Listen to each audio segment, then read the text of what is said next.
Assalamualaikum warahmatullahi wabarakatuh. Untuk video kali ini, kami akan membahas tentang materi uji normalitas data. Jadi, materi untuk hari ini adalah salah satu syarat agar kita dapat menggunakan statistik parametrik. Karena jika datanya tidak berdistribusi normal, ya kita tidak dapat menggunakan statistik parametrik, melainkan yang akan kita gunakan adalah statistik non-parametrik. Perkenalkan, kami dari kelompok 10 yang beranggotakan Emrian Ardila, Winda Nur Hakiki, dan Nurmila. Langsung saja, yang pertama saya akan membahas dahulu apa itu uji normalitas. Jadi, uji normalitas merupakan sebuah uji yang dilakukan dengan tujuan untuk menilai sebaran data pada sebuah kelompok data atau variabel. Nah, apakah data tersebut berdistribusi normal ataukah tidak normal?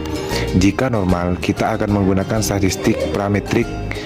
Jika tidak normal, pastinya kita akan menggunakan statistik non-parametrik. Namun, menurut pakar statistik, jika nilai observasi atau jumlah sampelnya lebih dari 30, itu bisa dikategorikan dalam data berdistribusi normal. Namun, untuk memberikan kepastian data yang dimiliki berdistribusi normal atau tidak, sebaiknya digunakan uji normalitas karena belum tentu data yang lebih dari 30 bisa dipastikan berdistribusi normal. Demikian sebaliknya, data yang banyaknya kurang dari 30 itu belum tentu tidak berdistribusi normal. Jadi, oleh karena itu kita akan menguji normalitas suatu data dengan menggunakan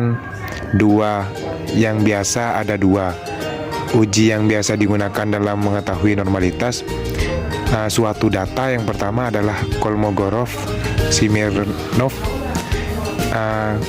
Kolmogorov-Smirnov ini yang sering digunakan, dan Shapiro-Wilk, di mana Kolmogorov itu jika nilainya kapan nilai observasinya lebih dari 30, kita akan menggunakan Kolmogorov.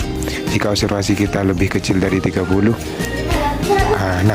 kita akan menggunakan Shapiro-Wilk. Kemudian uji hipotesis pada uji normalitas, baik itu Kolmogorov maupun Shapiro, nolnya adalah sampel berasal dari populasi yang berdistribusi normal.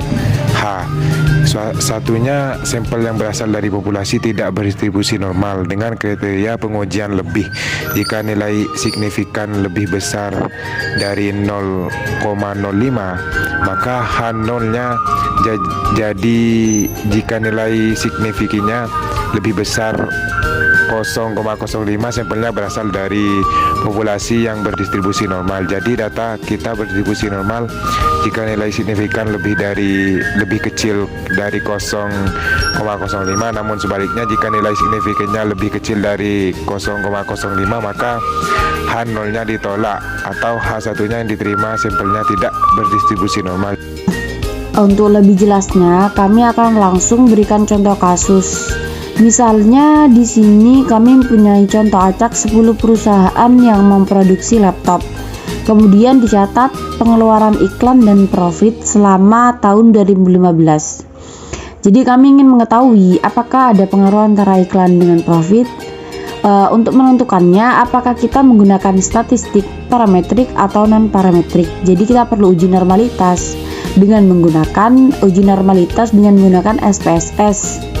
Langsung saja, jadi nanti datanya tinggal diinput masuk ke dalam SPSS seperti ini. Lalu langsung saja kita bisa buat iklan dan profit ya sesuai dengan datanya. Kemudian nanti kita melakukan uji normalitas data dengan klik analyze, kemudian deskriptif, kemudian explore, kemudian dua variabel ini. Karena kita ingin mengetahui data apakah data iklan atau profit ini berdistribusi normal atau tidak, kita langsung saja masukkan ke dalam sini semua. Jadi nanti kemudian kita akan klik plus centang yang normality plot sweetest, lalu mengeluarkan uji normalitas. Jadi tidak perlu kita ingin menampilkan histogram juga nggak apa-apa. Continue langsung, ini nanti hasilnya menjadi output dari SPSS yang kita nanti tunggu sebentar dulu. Nah, di sini terlihat bahwasannya nilai N adalah jumlah observasi. Nah, jumlah nilainya itu 10 karena kita tadi menggunakan 10 perusahaan. Jadi observasinya ada 10. Nah, itu termasuk jadi deskriptifnya. Nah, yang kita perlukan untuk uji normalitas adalah yang ini, yang test of normality. Berdasarkan kriteria tadi, jika jumlah observasinya lebih besar dari 30, kita akan menggunakan Kolmogorov-Smirnov.